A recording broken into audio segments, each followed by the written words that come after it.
जैसे हम दीक्षा ले लेते हैं तो फिर गुरु के अनुशासन में हमारा जीवन हो जाता है। हमारा मन एक तरफ चला जाता है कि हमारे वो गुरुदेव हैं और हमारी ये उपासना है। नहीं तो मन की जो दशा है वो बड़ी विचित्र है।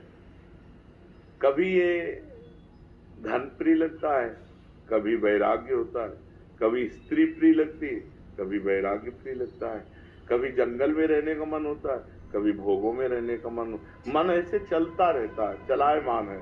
तो मेरे मन पर अनुशासन कर सके वो गुरुदेव ने जो आज्ञा करी, गुरुदेव ने जो उपासना दी, मेरे गुरुदेव। तो जहां हम किसी को अपना गुरुदेव मानते हैं तो उनका चिंतन होता है, तो उनके दरस परस अगनास बास निज संग करो दिन, तीन मुख हरिजस सुनत श्रवण मानो न त्रपित चिन्ह। एक ममता हो जाती मेरे गुरुदेव, तो उनका चिंतन होता है। तो चिंतन मात्र से पाप नष्ट होते हैं। संतों का चिंतन करने, दरस परस अगनास बास निज संग करो, सुमिरन नाम पवित्र अति।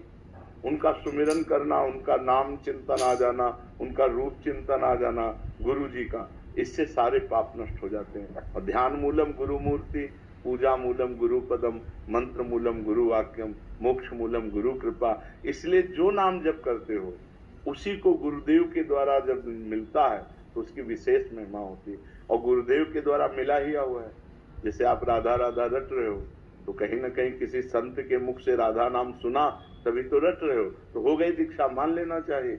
जैसे पूज्य श्री कबीरदास जी को हमने पढ़ा कि रामानंदाचार्य जी से दीक्षा लेनी थी और वो संभव नहीं हो रही थी, तो वो काशी के घाट में सीढ़ियों पे लेट गए।